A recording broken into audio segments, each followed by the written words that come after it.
അത്താഴം കഴിച്ചുകൊണ്ടിരിക്കുമ്പോൾ ഫജറിന്റെ സമയമായാൽ എന്തു ചെയ്യും? അത്താഴം കഴിച്ചുകൊണ്ടിരിക്കുമ്പോൾ ബാങ്ക് വിളിച്ച് കേട്ടാൽ തൻ്റെ പ്ലേറ്റിലുള്ള ഭക്ഷണം പൂർത്തിയാക്കാൻ അവൻ അനുമതിയുണ്ട്. പിന്നീട് ഭക്ഷണം വിളമ്പാനോ കഴിക്കാനോ പാടില്ല എന്ന് മാത്രം. ദീർഘമായ സമയം പിന്നീട് നീട്ടിക്കൊണ്ടുപോകാൻ പാടില്ല. ബാങ്ക് വിളിക്കുന്നതോടെ പ്രഭാതമാവുകയാണല്ലോ. അതുകൊണ്ട് തന്നെ ഭക്ഷണം കഴിക്കൽ അവിടെ അവസാനിപ്പിക്കുകയാണ് വേണ്ടത്.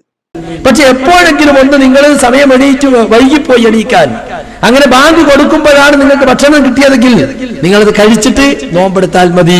നോമ്പ് ഒഴിവാക്കല്ല വേണ്ടത്, അല്ലെങ്കിൽ അത്താഴം ഒഴിവാക്കല്ല വേണ്ടത്. അത് റസൂൽ എന്ന് പറഞ്ഞിട്ടുണ്ട്. ഇതോടൊപ്പം ഈ ചോദ്യത്തെ മറ്റൊരു രൂപത്തിൽ നമ്മൾ മനസ്സിലാക്കുകയാണെങ്കിൽ, എണീറ്റപ്പോഴേക്ക് ബാങ്ക് വിളിച്ചു കഴിഞ്ഞു, പെട്ടെന്ന് വെള്ളം കുടിച്ചു തുടർന്നു, അല്ലെങ്കിൽ ബാങ്ക് വിളിച്ചുകൊണ്ടിരിക്കുന്ന സമയത്ത് വെള്ളം കുടിച്ചു തുടർന്നു, അങ്ങനെയാണെങ്കിൽ എന്താണ് അതിൻ്റെ വിധി? ഇല്ല, ഒരിക്കലും അങ്ങനെ ചെയ്യാൻ പാടില്ല. ബാങ്ക് വിളിച്ചുകൊണ്ടിരിക്കുന്ന സമയത്ത് നമ്മൾ വെള്ളം കുടിക്കരുത്, ഭക്ഷണം കഴിക്കരുത്. അത് ബാങ്ക് വിളിക്കുന്നതാണ് നമ്മൾ കേട്ടത്. രാത്രി നമ്മൾ കിടക്കുമ്പോൾ തന്നെ നമുക്ക് നിയ്യത്തുണ്ടല്ലോ. ബാങ്ക് വിളിക്കുന്നത് കേട്ടിട്ടുണ്ടെങ്കിൽ നമ്മൾ എന്ത് ചെയ്യുക? നാം നോമ്പുകാരനാണ് എന്ന നിയ്യത്ത്, ആ നിയ്യത്ത് അങ്ങനെ തുടരുക, അതാണ് ചെയ്യേണ്ടത്. സുബഹിയുടെ ബാങ്ക് വിളി കേട്ടിട്ടുണ്ടെങ്കിൽ പിന്നീട് എന്ത് ചെയ്യരുത്? വെള്ളം കുടിക്കും ചെയ്യരുത്, ഭക്ഷണം കഴിക്കും ചെയ്യരുത്.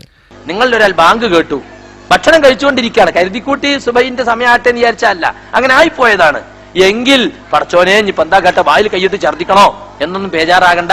ആവശ്യത്തിന് വേഗം തിന്നിട്ട് വെള്ളം കുടിച്ചിട്ട് നോമ്പെടുത്തോ. ഈ വിഷയം പറഞ്ഞപ്പോൾ സാധാരണഗതിയിൽ ചില ആളുകൾക്കൊരു തെറ്റിദ്ധാരണ ഉണ്ട്.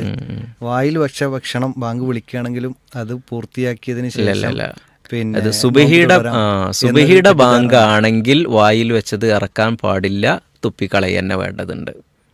അതെ, അത് പിന്നെ നോമ്പിന് സമയത്താകട്ടെ അല്ലാത്ത സമയത്താകട്ടെ 2 ബാങ്കുകളുണ്ടല്ലോ. ആ 2 ബാങ്കുകളിൽ ആദ്യ ബാങ്കിൻ്റെ സമയത്താണെങ്കിൽ അതൊക്കെ ശരിയാകുന്നു. അതാണ് 2 ബാങ്കിൽ ഒന്നാമത്തെ ബാങ്കിൻ്റെ സമയത്താണ് എങ്കിൽ നമുക്ക് ഭക്ഷണം കഴിക്കാം. അതൊക്കെ നമ്മുടെ നബി സല്ലല്ലാഹു അലൈഹി വസല്ലം പഠിപ്പിച്ചു തന്ന കാര്യങ്ങളിൽപ്പെട്ടതാണ്. ഇത് പറഞ്ഞപ്പോൾ ചില ആള് പറഞ്ഞു ആ ബാങ്ക് കേട്ടാ തിന്നാന്ന് പറഞ്ഞത് തഹജ്ജുദിന്റെ ബാങ്കിനെ പറ്റിയാണ്. അല്ല, ഇമാം അഹ്മദിന്റെ റിവായത്തിൽ വകാനൽ മുഅദ്ദിനു യുഅദ്ദിനു ഇദാ ബസഗൽ ഫജ്ർ എന്നാണ് പറയുന്നത്. ഫജ്ർ വെളിപ്പെട്ടതിന് ശേഷമാണ് മുഅദ്ദിൻ ബാങ്ക് വിളിക്കാറുള്ളത്. അപ്പൊ ആ ബാങ്കിനെ പറ്റിയാണ് അതിൽ പറഞ്ഞിട്ടുള്ളത് എന്ന് ഹദീസിൽ നമുക്ക് കാണുവാൻ സാധിക്കും. ഒന്നാമത്തെ ബാങ്ക് ഭക്ഷണം ഹറാമാക്കുന്നില്ല, 2ാമത്തെ ബാങ്കാണ് നമ്മളിപ്പോൾ കൊടുക്കുന്ന ബാങ്ക്. അതോടുകൂടിയാണ് ഭക്ഷണം പാടില്ല എന്ന് പറഞ്ഞത്. അതുകൊണ്ട് തന്നെ സുബഹി ബാങ്കിന് മുമ്പ് അത്താഴം അവസാനിപ്പിക്കുക. ബാങ്ക് വിളിച്ചു കഴിഞ്ഞാൽ പിന്നെ